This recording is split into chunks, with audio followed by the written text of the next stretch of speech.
Hi guys, আশা করছি তোমরা প্রত্যেকে খুব ভালো আছো, সুস্থ আছো। আর আমাকে তো দেখতেই পাচ্ছ। তো চলো আজকে তোমাদের সাথে শেয়ার করব আমি ফ্রিজটাকে কিভাবে গুছিয়ে রাখি। মানে আগের ভিডিওতে তোমাদেরকে দেখিয়েছি যে ফ্রিজটা কিভাবে ক্লিন করি, আর ক্লিন করার পর কিভাবে গুছিয়ে রাখি। সেদিন যেহেতু ভিডিওটা একটু বড় হয়ে গেছিলো, তো সেটার সাথে আর অ্যাড করিনি, এটা আলাদা করে তোমাদের সাথে দিয়ে দিচ্ছি। আশা করছি আজকের ভিডিওটা তোমাদের কাছে খুব ভালো লাগবে। আর যদি ভালো লাগে তাহলে প্লিজ একটা সাবস্ক্রাইব করে পাশে থাকা বেল আইকনটা অন করে দিও। তাহলে আমি যখন যখন পোস্ট করব তাহলে তোমাদের কাছে সবার আগে নোটিফিকেশানটা চলে যাবে, আর তোমরা তোমাদের সময় মতো আমার ভিডিওটা দেখে নিও। আর হ্যাঁ, অবশ্যই একটা লাইক করতে কিন্তু ভুলবে না। লাইক করে আমার উৎসাহটাকে আরও বাড়িয়ে তোলো। তো চলো দেখে নাও ভিডিওটা আজকের। সব কটাকে তো গরম জল দিয়ে ভালো করে পরিষ্কার করেছি, তারপরে আবার এই শুকনো ন্যাকড়া দিয়ে পরিষ্কার করেছি। এবার পালা এটাকে সাজিয়ে গুছিয়ে রাখা, মানে যে যার জায়গায় যে যার রাখবো, তারপর জিনিসগুলো তুলে রাখবো। তো যদি ভিডিওটা বেশি বড় হয়ে যায় তাহলে আবার সেকেন্ড পার্ট করে দেবো। মানে এটা একটা দেবো how to clean my fridge, কীভাবে আমি পরিষ্কার করি, আর একটা দিয়ে দেবো অর্গানাইজেশন, মানে যেটাকে আমি কীভাবে সাজিয়ে টাজিয়ে রাখি সেটা দেখিয়ে দেবো। তো চলো এখন গুছিয়ে রাখি।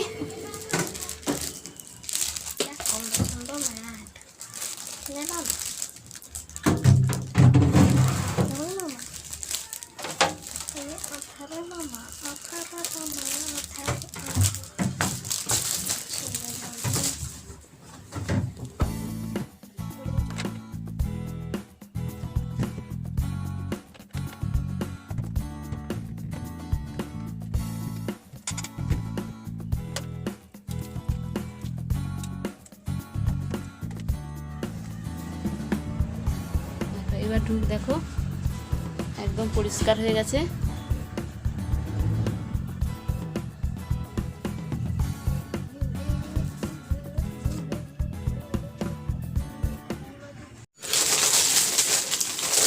তো আর একটা জিনিস,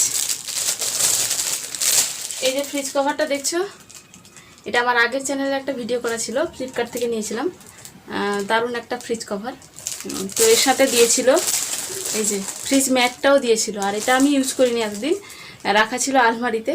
তো ভাবলাম এখনই যখন পরিষ্কার করলাম ফ্রিজটা, একটু ইচ্ছা করছে ফ্রিজটাকে সাজাই। তো চলো ফ্রিজ ম্যাটটাকেও তো চলো ফ্রিজ ম্যাটটাকেও করিয়ে দিই ফ্রিজে। দেখা যাবে কি এখান থেকে? সর শোনা।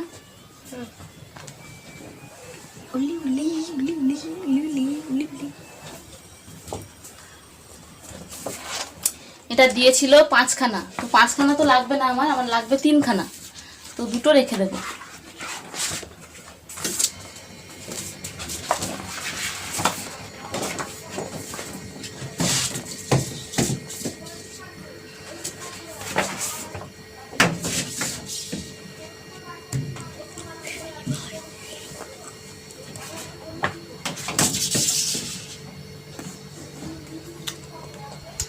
দেখো ফ্রিজের লুকটা একদম চেঞ্জ হয়ে গেছে।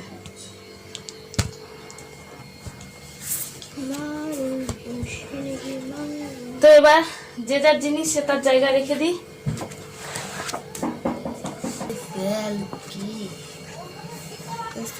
ডিমটাকে আমি এরকম কন্টেনারের মধ্যে রেখে এর মধ্যেই রাখি। তার আগে ডিম কটা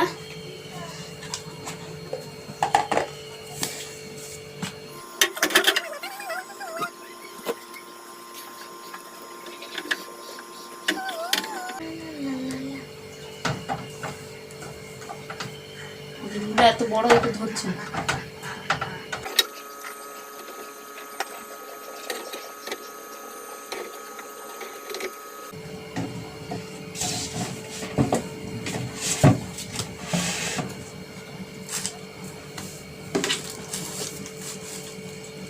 এটার মধ্যে মশলা রাখি, তো এই মশলার কৌটোটা একদম নিচে রাখি, দেখতে পাচ্ছ? এই যে এই জায়গাটা রাখি।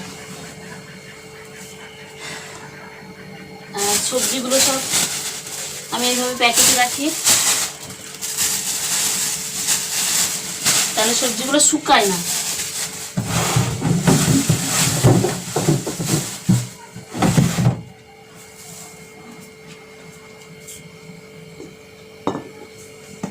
আর তরকারিগুলো তো আমি ঢাকা দিয়ে রাখি, না হলে একদম গন্ধ বেরোবে।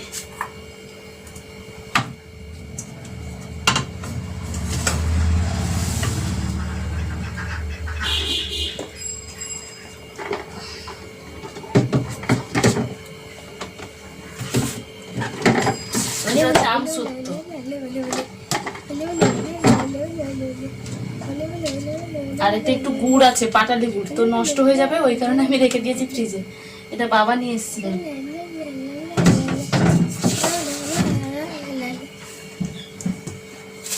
এখানকার কাজ শেষ, এবার রাখবো। এবার সসটা আমি এখানেই রাখি, কারণ বড় বোতল যেহেতু, নিচে রাখলে কোথায় পড়ে পড়ে যাবে, নাকি রাখা যাবে দেখি তো। না, একটু ঢুকছে না, ঠিক আছে, তাহলে আমার এখানেই ঠিক আছে। ছোট ছোট সসের বোতলগুলো এখানেই রাখি, আর কিন্তু এটা যেহেতু বড় তাই আমি এখানেই রাখি। আর এটা হচ্ছে আমপানা, এটা বুঝতে পারছো, এটা রেড চিলি সস, মানে যত রকমের সস আছে, এটা সয়া সস, সব এখানেই রাখি। জ্যাম নেই যদিও এর মধ্যে, একটুখানি আছে এটাতে। আর ঘিয়ের শিশিগুলো আমি রাখি এই যে এই জায়গাটা রাখি।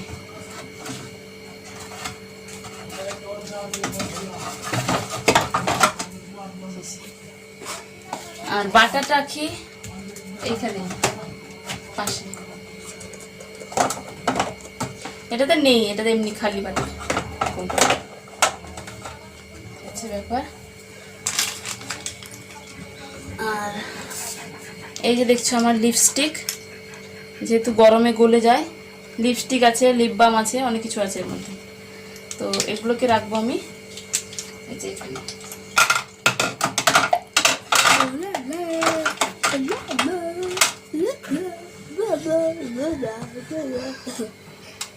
এখানে রাখলাম টাইট করে।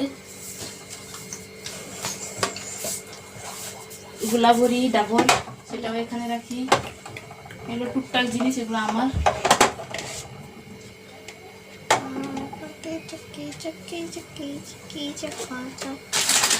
কিশমিশ একটু রেখেছি, সেটাও এখানে রাখি, ম্যানেজ করে নি আর কি।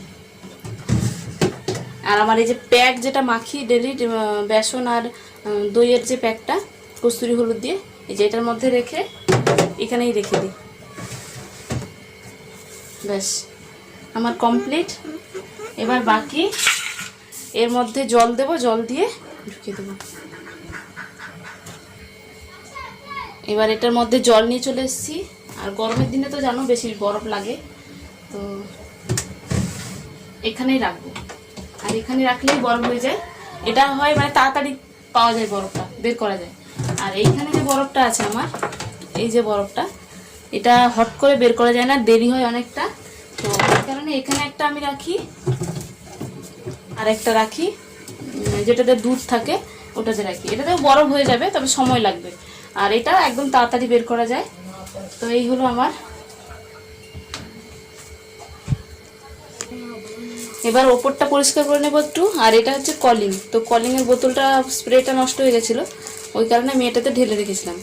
নষ্ট হয়ে গেছিলো না, ওই করোনার সময় মনে হয় করেছিলাম, বের করে নিয়ে স্যানিটাইজার রেখেছিলাম। তো এবার একটু পরিষ্কার কাপড়ের মধ্যে নিয়ে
তো ফ্রিজটা পরিষ্কার করে নিয়েছি, আর এই হচ্ছে লুক। পরিষ্কার করার পর দেখো কত সুন্দর লাগছে দেখতে।